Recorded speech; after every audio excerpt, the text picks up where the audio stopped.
शेतकऱ्यांसाठी आनंदाची बातमी. नमो शेतकरी महासन्मान निधी योजनेबाबत शासन निर्णय लवकरच जारी होईल. शेतकऱ्यांच्या खात्यावर निधी जमा होणार आहे. कृषी मंत्री दत्तात्रय भरणे यांनी ही माहिती दिली. राज्यातील शेतकऱ्यांसाठी आजच्या दिवसभराच्या महत्त्वाच्या सकाळच्या झटपट आणि ठळक बातम्या. पीएम किसान योजनेची रक्कम 10,000 रुपये होणार. बजेट 2026 मध्ये शेतकऱ्यांना मोठी भेट मिळण्याची शक्यता. शेतकऱ्यांसाठी आनंदाची बातमी आली. जिल्हा परिषदच्या मतदानापूर्वीच लाडकी बहीण आणि शेतकऱ्यांसाठी मिळणार 1500 आणि 2,000 रुपये. 5 फेब्रुवारी रोजी जिल्हा परिषदसाठी मतदान. अतिवृष्टीग्रस्त शेतकऱ्यांना खरीप पीक विमा तत्काळ द्या. निर्मळ यांची शेतकऱ्यांसाठी मोठी मागणी. नमो शेतकरी योजनेचे पैसे पुढच्या महिन्यातच जमा होणार. कृषी विभागानं वित्त विभागाकडे मागितले 1930 कोटी रुपयांचा निधी.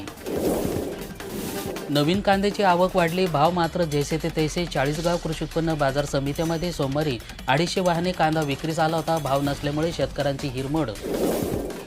मुख्यमंत्री माझी लाडकी बहीण योजनेसाठी KYC मुदत वाढवण्याची केली मागणी. तर जयश्री पाटील यांचं राज्य शासनास निवेदन. शेवगाव तालुक्यातील 34 गावांची 50 पैशावरची आणीबाणी वादात. तुरीच्या खराब बियाणामुळे शेतकऱ्यांची लाखो रुपयाचं नुकसान. भरपाई न मिळाल्यास ग्राहक मंचामध्ये जाणार शेतकरी. KYC होऊन सुद्धा हप्ता मिळेना तर राज्यभरातील लाडक्या बहिणीमध्ये नाराजी आणि संताप. यंदा कापसाचा दर गाठणार उंचांकी टप्पा. शासनाचा हमी भावापेक्षा बाजारात दर वाढला.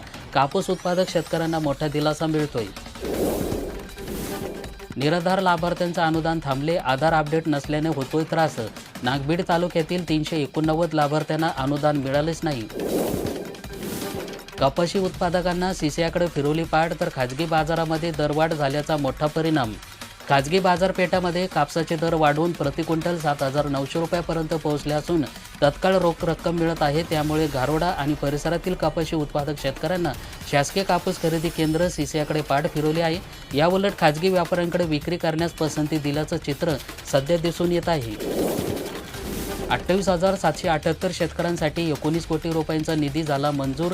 शेतकऱ्यांमध्ये आनंदाचं वातावरण. अतिवृष्टीमुळे 4,110 हेक्टर क्षेत्र बाधित झाले होते. शेतकऱ्यांचं मोठ्या प्रमाणामध्ये नुकसान झालेले होते. बीड सप्टेंबर 2025 जिल्हाभरातील झालेल्या ढगफुटी सदृश्य पावसामुळे हवालदिल झालेल्या बळीराजासाठी राज्य शासनाने मदतीचा हात पुढे केलेला आहे. या नैसर्गिक आपत्तीमध्ये नुकसान सोसावं लागलेल्या शेतकऱ्यांना 28,778 शेतकऱ्यांसाठी राज्य शासनाने 19 कोटी 38 लाख रुपयाचे मदत निधी मंजूर केलेला असून यामुळे जिल्हाभरातील शेतकऱ्यांना मोठा दिलासा मिळाला आहे. शेतकऱ्यांच्या बँक खात्यामध्ये DBT पद्धतीनं हे अनुदान जमा होत असल्यामुळे शेतकऱ्यांमध्ये आनंदाचं वातावरण पाहायला मिळाले. किचकट नियमामुळे शेतकऱ्यांना फिरवली पीक विम्याकडे पाठ. देवळी तालुक्यातील केवळ 2,526 शेतकऱ्यांना केली नोंद. KYC त्रुटीमुळे बहिणीचे पैसे मिळण्यास झाला विलंब. तर मंत्री आदित्य तटकरे यांची माहिती. 20 टक्क्यांना पाणी असून सुद्धा पिकांना देता येईना. शेतीसाठी सौरपंप कधी मिळणार? शेतकऱ्यांना योजनेचा लाभ घेण्याचं केलं होतं आव्हान. 60 दिवसामध्ये सौरपंप मिळणार असल्याचा केला दावा. KYCच्या चुकीमुळे वंचित लाडक्या बहिणीचे पैसे तत्काळ खात्यामध्ये जमा करा. पुढील मंत्रिमंडळ बैठकीमध्ये विषय अजून मांडणार. मागेल त्याला सौर कृषी पंप. सिंचनासाठी हक्काची स्वतंत्र आणि शाश्वत योजना. सर्वसाधारण गटातील शेतकऱ्यांना 10% रक्कम भरून सुद्धा सौर पॅनल कृषी पंप संच वितरित होणार. नाफेडचा आधार व्यापाऱ्यांनी स्पर्धा. सोयाबीन दर उसळले. सोयाबीनचे भाव वाढले पण उत्पादन कमी. उत्पादक शेतकऱ्यांचं समश्री भावना. महाराष्ट्रभरातील शेतकऱ्यांना केंद्र सरकारचा मोठा निर्णय. अतिवृष्टी आणि अवकाळी पावसामुळे अडचणी सापडलेल्या शेतकऱ्यांकडील कर्जवसूली स्थगितीत. पुनर्चित कर्जावरील पहिल्याच वर्षी व्याज सवलत मिळणार. कर्जफेडीसाठी बँकाकडून कोणताही दबाव नसणार. शेतकऱ्यांचा मानसिक आणि आर्थिक ताग कमी होणार. कृषी मंत्री दत्तात्रय भरणे यांची मोठी घोषणा. मदत संपली तरी कापूस खरेदी. सरकारचा कापूस उत्पादकांना दिलासा. बाजारामध्ये कापसाचे दर हमी भावापेक्षा कमी. राज्यभरातील कापूस उत्पादक शेतकऱ्यांना दिलासा देणारी बातमी सध्या समोर आलेली आहे. कापूस खरेदी अधिकृत मदत संपली असली तरी सुद्धा शेतकऱ्यांना आधीच नोंदणी केलेली आहे. अशा सर्व शेतकऱ्यांचा कापूस शासकीय केंद्रावर खरेदी केला जाणार आहे. पणन महासंघाने हा मोठा निर्णय घेतलेला आहे. त्यामुळे कापूस उत्पादक शेतकऱ्यांना आता मोठा दिलासा मिळतोय.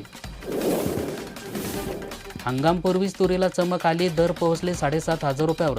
दिलासा मिळाला पण साठवणुकीतील तूर 500 ते 700 रुपयांना दरवाढ. वंचितने घेतले 10.82% मते, सत्तेला हादरा देणारी मुसंडी 1,32,000हून अधिक मते, 18 पगड जाती समूहाचा पाठिंबा मिळाला. चुकारे थकले होते, शेतकऱ्यांना 1800 कोटी रुपये कधी मिळणार? 2.25 लाख शेतकऱ्यांना लागले डोळे, तर काही जिल्हाभरातील खरेदी केंद्र बंद. भाजपाला रोखण्यासाठी महाविकास आघाडीची वज्रमूठ, शिवसेना उभाटासह काँग्रेस, राष्ट्रवादी, वंचित आघाडीची एकत्र घोषणा. जिल्हाभरातील 6,524 शेतकरी सौरपंपाच्या प्रतीक्षेत, मागेल त्याला सौर कृषी पंप योजनेला प्रतिसाद. आतापर्यंत जिल्हाभरातून 11,622 शेतकऱ्यांना केले अर्ज. जिल्ह्यातील तूर खरेदी केंद्र झाले सुरू, तर शेतकरी हक्क मोर्चाचा दणका. सोयाबीन आणि कापूस खरेदीतील अनियमिततेवर कारवाईचे आदेश. सोयाबीनचे भाव वाढले, हमीभावापेक्षा अधिक दर मिळाला. 5,350 रुपये प्रति क्विंटल सोयाबीनला बाजारभाव मिळतोय. लातूरच्या आडत बाजारामध्ये सध्या सोयाबीनला 5,350 रुपये प्रति क्विंटल दर मिळत आहे. सोयाबीन काढणीनंतर अनेक शेतकऱ्यांना 3,000 ते 3,500 रुपये प्रति क्विंटल प्रमाणे सोयाबीनची विक्री केलेली होती. बहुतेक शेतकऱ्यांचा माल बाजारात विक्री झाल्यानंतर आता दर वाढलेले आहेत. यामुळे वाढीव दराचा फायदा मात्र शेतकऱ्यांना होतो की व्यापाऱ्यांना, असा प्रश्न सध्या शेतकऱ्यांनी उभा केला.